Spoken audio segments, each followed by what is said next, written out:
Quando eu tinha 20 anos, trabalhei como entregadora em uma pizzaria bastante popular na minha área. Inicialmente, eu trabalhava no turno da manhã, até o início da tarde. Mas quando o entregador do turno da noite acabou sendo demitido, fui transferida para o turno da noite, pois meu chefe contratou um amigo da família que só podia trabalhar no turno da tarde, o que era bem conveniente. Eu realmente não queria fazer esse turno, porque a gente nunca sabe se as pessoas que fazem pedido tarde da noite realmente querem uma pizza, ou se têm outras intenções em mente. Ainda mais com o fato de eu ser mulher, o que é bastante incomum para o entregador. Infelizmente, meu chefe era um idiota e basicamente me disse que, se eu não estivesse disposta a trabalhar no turno da noite, seria demitida. Eu não estava exatamente em uma posição onde poderia ficar sem trabalho, embora temporariamente. Então, relutantemente, aceitei o turno. O primeiro mês desse turno passou sem problemas, até que eu tive que entregar uma pizza para uma casa que mal estava dentro da nossa área de entrega. Coloquei o endereço no meu GPS e a casa estava localizada em uma parte mais suburbana da cidade. Cheguei lá por volta das 23. O quarteirão estava extremamente silencioso, decentemente iluminado e principalmente cheio de casas modernas. Mas a casa para a qual eu deveria entregar era um sobrado. Toquei a campainha e esperei cerca de 30 segundos. Ninguém atendeu. Toquei novamente e esperei mais 30 segundos. Ninguém atendeu ainda. Eu estava lá parada, ficando bastante nervosa, achando que algo estava prestes a acontecer. Mas felizmente, um homem abriu a porta. Parecia ter uns 40 e poucos anos. Era alto, talvez um pouco mais de 1,80, e era muito magro. Eu disse a ele que a pizza havia chegado, e ele simplesmente ficou parado me olhando. Perguntei se ele estava bem, e ele respondeu: "Sim, estou bem, desculpe. Saí do trabalho há pouco tempo e estou meio distraído." Até aí tudo bem. Ele me entregou o dinheiro e eu entreguei a pizza. Enquanto eu dava o troco, ele disse: "Você é bem linda, sabia disso?" Sem pensar muito na situação em si, agradeci pelo elogio e entreguei o troco. Desejei boa noite e ele também. Voltei para minha moto e terminei minhas entregas da noite. Alguns dias depois, recebo um pedido de entrega para o mesmo lugar. Fui até lá por volta do mesmo horário da última vez e toquei a campainha. Ele então atende a porta com muita empolgação e diz: "Ei, é você de novo. Como você está?" Eu disse a ele que estava cansada e mal podia esperar para voltar para casa. Ao que ele riu e disse: "Eu conheço bem essa sensação." Enquanto tirava a carteira do bolso. Enquanto ele contava o dinheiro, ele me perguntou qual era o meu nome. Eu estava um pouco cansada naquele ponto e não estava pensando direito. Então, de forma burra, contei a ele meu nome. Enquanto eu dava o troco, ele perguntou se poderia ter meu número, pois gostaria de sair com alguém tão linda quanto eu. Eu só tinha visto ele 2 vezes para entregar uma pizza. Eu não fazia ideia de quem ele era e tenho certeza também que ele mal sabia quem eu era. Outra coisa a mencionar é que eu parecia bem mais jovem do que eu era na época. Muitas pessoas me diziam que eu parecia ter 15 anos, e eu estava esperando que ele pensasse o contrário, e não estivesse flertando com o que parecia ser um adolescente. Eu fiquei lá parada, meio constrangida por alguns segundos, antes de finalmente conseguir dizer: "Desculpe, eu tenho um namorado." Ele ficou chateado e disse: "Ah, ok, entendi." Ficamos lá em silêncio antes de eu desejar a ele uma boa noite e voltar para minha moto. Ele não disse nada e ainda ficou parado na porta me olhando até finalmente entrar na casa quando liguei a moto.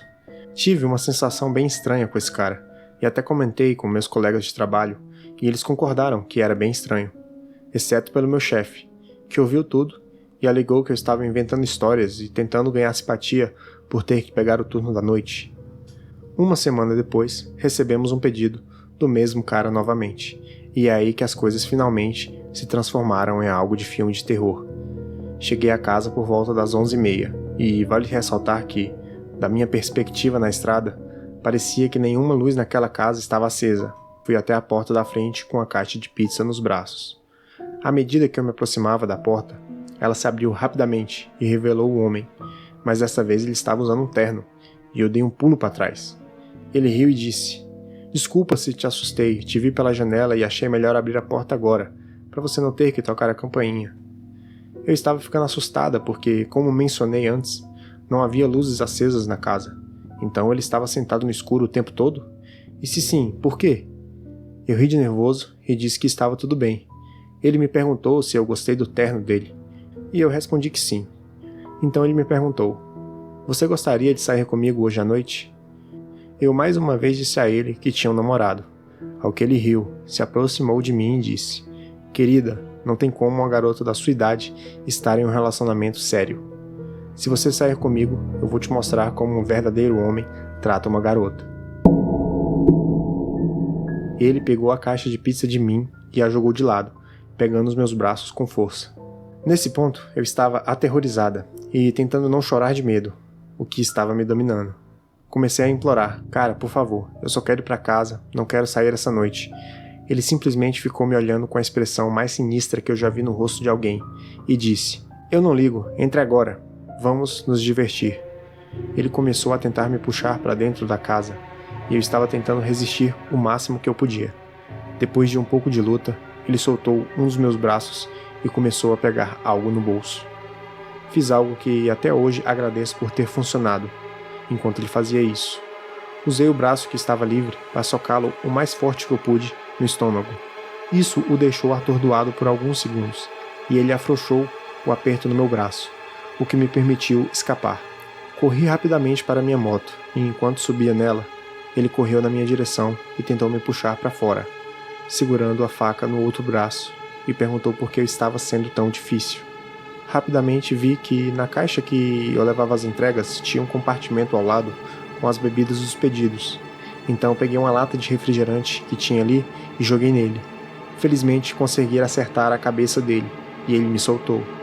Comecei a dar a partida, já que eu não tinha partida elétrica naquela moto, e ele veio para frente da minha moto e começou a tentar furar o pneu com a faca. Fiquei mexendo o guidão para dificultar o que ele estava fazendo e ao mesmo tempo ficava tentando ligar a moto. Foi quando a moto ligou e acelerei com tudo na mesma hora. Ele, percebendo isso, deu um salto para o lado e tentou me acertar com a faca, mas errou, porém deixou um corte no baú da moto. No meu estado de pânico, dirigi algumas quadras abaixo da rua e continuei fazendo várias curvas em ruas qualquer, com medo de estar sendo seguida. Eventualmente, cheguei a um semáforo vermelho e freiei bruscamente, apenas sentada, congelada pelo que tinha acabado de acontecer. Comecei a chorar e a tremer violentamente enquanto estava lá. Percebi que cheguei muito perto de perder minha vida, ou algo do gênero, e não conseguia deixar de sentir que não deveria estar viva. Assim que o sinal ficou verde, parei a moto na calçada e simplesmente fiquei lá chorando. No dia seguinte, deixei meu emprego e, felizmente, um amigo meu me conseguiu um novo emprego em sua loja de roupas. Quanto ao psicopata, 2 dias depois recebi uma atualização da polícia. O sobrado que ele morava era de propriedade do irmão, que morava na parte de cima com sua esposa, enquanto o psicopata morava na parte de baixo. Descobri que ele tinha passado bastante tempo na prisão, inicialmente por roubos e agressões, mas depois por crimes sexuais. Ele havia sido solto da prisão cerca de 5 meses antes de acontecer esse incidente comigo. Passei os 2 meses seguintes com medo de que ele me encontrasse e concluísse o que tinha tentado fazer comigo. Mas a polícia entrou em contato comigo e atualizou o caso. Aparentemente, ele fugiu para outra cidade próxima e tentou raptar uma adolescente que estava andando sozinha tarde da noite na rua. Felizmente, alguém estava olhando pela janela na hora certa. Chamou a polícia, e a polícia o pegou tentando forçá-la a entrar em seu carro. Ele conseguiu fugir, e a polícia o perseguiu. Ele passou um sinal vermelho perto de uma avenida movimentada, e uma van bateu violentamente no lado do motorista do seu carro. Por algum milagre, o motorista da van sofreu apenas ferimentos leves, enquanto o psicopata não sobreviveu aos ferimentos muito antes da chegada da ambulância. Agradeci aos policiais por tudo que fizeram e por me deixarem informada. Não desejo a morte a ninguém, mas depois de ouvir o que aconteceu, fiquei aliviada. Fiquei aliviada por ele não poder mais machucar ninguém. Fiquei aliviada por nunca mais ter que encontrá-lo. E quem sabe onde eu estaria se ele tivesse conseguido me levar para dentro de sua casa.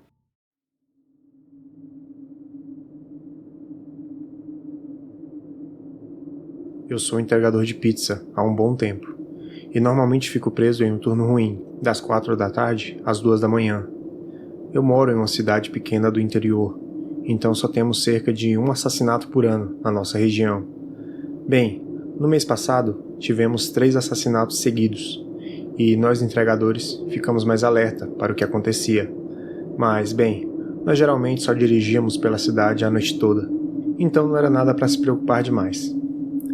De qualquer forma, devia ser por volta de 1 da manhã e só tinha eu, outro entregador, um cozinheiro e nosso gerente, que está na casa dos 30 anos e é muito legal e compreensivo, porque ele já foi entregador quando era mais novo. Havíamos terminado toda a limpeza e coisas do tipo, porque era uma noite tranquila, o que não era muito comum. Foi quando, finalmente, recebemos um pedido, e eu fui o sortudo, escolhido para fazer essa entrega, em uma estrada de terra no meio do nada. Pessoalmente, eu nunca tinha entregado nessa área, mas estava a cerca de 10 quilômetros de distância de onde era o restaurante. Então eu sabia que haveria cerca de 5 casas naquelas estradas solitárias. Coloquei as pizzas na minha moto e comecei a pilotar. Eu estava com alguns problemas com a moto. Algumas coisas estavam meio soltas internamente. E como era uma estrada de terra mal cuidada, eu estava dirigindo bem devagar. Meu GPS então disse que eu havia chegado, mas estava a cerca de 1 quilômetro de distância ainda, então estacionei à frente. Nosso chefe sempre diz para não estacionar nas garagens em casas tipo chácaras, não importa o quão longe fosse da entrada principal. E esta era uma época em que eu realmente fazia o que ele dizia.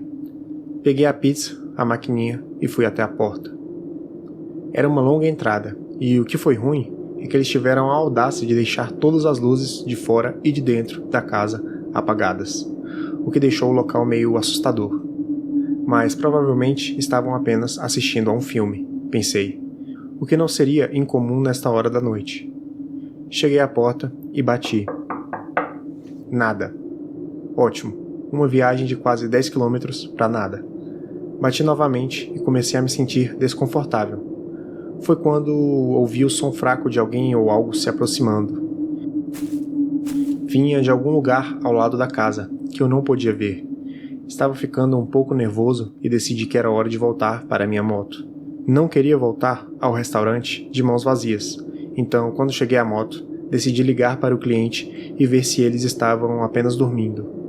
Provavelmente eu estava imaginando os passos ou confundindo com algum rangido de casa antiga, mas ninguém atendeu. Decidi criar coragem e ir até a porta uma última vez, para uma última tentativa. Então, liguei a lanterna do meu celular e fui até a porta. Bati de novo e nada. Dessa vez, ouvi os passos novamente e virei a lanterna para o lado da casa. Foi quando vi um homem usando uma espécie de máscara de lobisomem, parado, me encarando. Corri para minha moto com ele logo atrás de mim, mas estava claro que ele não era o homem mais rápido do mundo, e eu cheguei à moto bem antes dele. Joguei a pizza no baú e saí com a moto, quase atropelando o homem. Chamei a polícia e descobriu-se que, embora a ligação tivesse sido feita de dentro da casa deles, os moradores reais da casa estavam fora da cidade. Isso tudo aconteceu apenas alguns dias atrás de que eu estou escrevendo essa história, e eles até o momento não encontraram o cara. Busquei uma imagem da casa e, para demonstrar, onde eu estava estacionado é o ponto vermelho. No azul era a porta da casa que eu estava batendo, e o amarelo indica onde o cara estava quando acendi minha lanterna para ele. Ainda me pergunto se esse homem estava envolvido nos assassinatos em nossa tranquila cidadezinha, mas, seja quem for, provavelmente não estava interessado na pizza.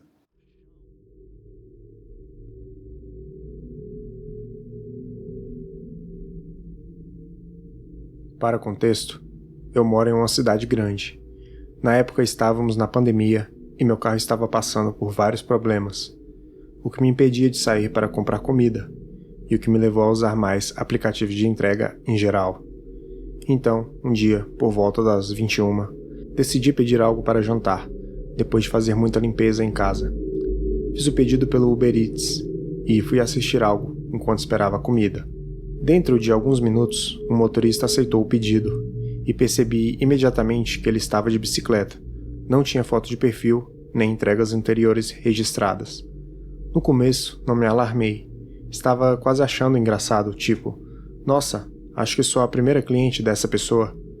Mas depois de quase 30 minutos sem movimento dele no aplicativo, comecei a pensar que talvez algo estivesse com defeito ou que havia acontecido algum problema. Entrei em contato com o suporte por meio do chat e eles acabaram designando um novo motorista, porque não conseguiram entrar em contato com o primeiro. Estranho, mas tudo bem. Agora é quando as coisas começaram a ficar um pouco mais estranhas. O novo motorista designado estava exatamente no mesmo lugar em que o motorista original estava. Também estava de bicicleta, também não tinha foto de perfil e não tinha entregas anteriores. O nome desse motorista era Lúcio.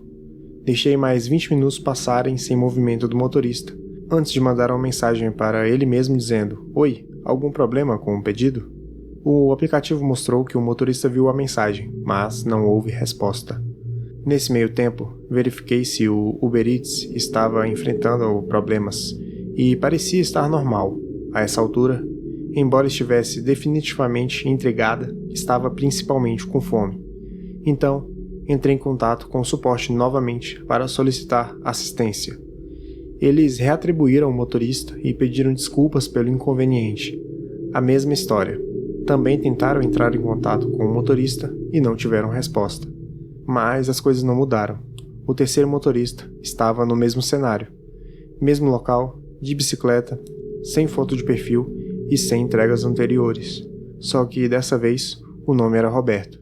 E, antes que eu pudesse reagir e cancelar o pedido, naquele momento, porque estava cansado de lidar com isso de novo, ele subitamente tinha minha comida e imediatamente me mandou a seguinte mensagem: Olá, tenho sua comida. Qual é o seu número de telefone? E eu respondi imediatamente: Não me sinto muito confortável em dar meu número de telefone quando você pode simplesmente me mandar mensagens aqui. E ele respondeu novamente com: Qual é o seu número? Estarei aí em 10 minutos. Quantos anos você tem? Nesse ponto, os alarmes começaram a disparar em minha mente, e entrei em contato imediatamente com o suporte, para cancelar o pedido e obter assistência. Consegui contato com a equipe de segurança da Uber, que me informou que o pedido tinha sido cancelado, eu seria reembolsada, e começou a anotar os detalhes das interações estranhas. Enquanto estava dando à mulher no telefone as informações de que precisava, comecei a me acalmar pensando que era apenas um idiota, ou algo assim. E foi então que eu ouvi a voz de um homem na porta da frente, me chamando, e dizendo que estava com a minha comida, como se estivesse falando com uma criança. Eu nem consigo descrever o arrepio que percorreu a minha espinha, pela maneira como ele disse essas palavras. Para piorar as coisas, a mulher da segurança do Uber, no telefone, ouviu ele também e disse: É ele?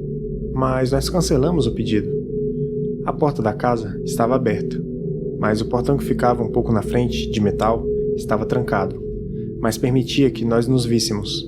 Eu coloquei minha cabeça ao redor da porta, para dar uma olhada nele, e quando ele viu que eu estava no telefone, ele passou de sorridente para completamente furioso. Ele, de repente, se aproximou do portão e ficou perguntando com quem eu estava falando ao telefone. Nesse ponto, comecei a pedir a ele para sair, porque ele estava me deixando desconfortável, além do pedido já ter sido cancelado. Só que ele estava ficando cada vez mais irritado, e nesse ponto ele começou a bater no portão e forçar a fechadura, enquanto gritava para eu deixar ele entrar. A mulher no telefone estava perguntando se eu estava bem, e o homem continuava gritando. Então, basicamente, eu estava em um estado de colapso total nesse ponto, e fechei apressadamente a porta pesada para trancá-la. O homem estava alucinado enquanto chutava o portão, e a mulher me disse para eu chamar a polícia. Ele acabou se afastando da minha casa cerca de 1 minuto depois, e voltou para a calçada. E por um momento, achei que ele tinha desistido. Então, terminei minha conversa com a mulher da Uber para que ela pudesse enviar o relatório. Assim que ela enviou, liguei para a polícia e contei o que aconteceu. Eles não foram muito prestativos de início, já que ele não quebrou de fato a porta e nem chegou a me tocar. E me disseram que, caso ele voltasse, ligar novamente e eles enviariam um policial. Mas o homem continuou passando pela frente do meu portão, e acabei tendo que ligar para eles novamente e fazer um relato completo e dar a descrição do homem. Ele ficou no bairro por quase uns 20 minutos. A polícia chegou, mas o cara já tinha ido embora. De acordo com uma das minhas vizinhas, depois que ela ouviu os gritos, viu o homem que eu descrevi sair da minha casa para a calçada e entrar em uma caminhonete com outro homem no banco de passageiro. E aparentemente eles ficaram apenas sentados, olhando para as pessoas que passavam e agindo de maneira muito suspeita. Foi quando ela viu a polícia chegar e veio em direção à minha casa e me perguntou o que havia acontecido. Felizmente, ela conseguiu dar a mim e ao policial uma descrição do veículo e do outro homem também. Honestamente, ainda estou bastante abalada e evitei aplicativos de entrega por um bom tempo, e até hoje não me sinto muito confortável em pedir.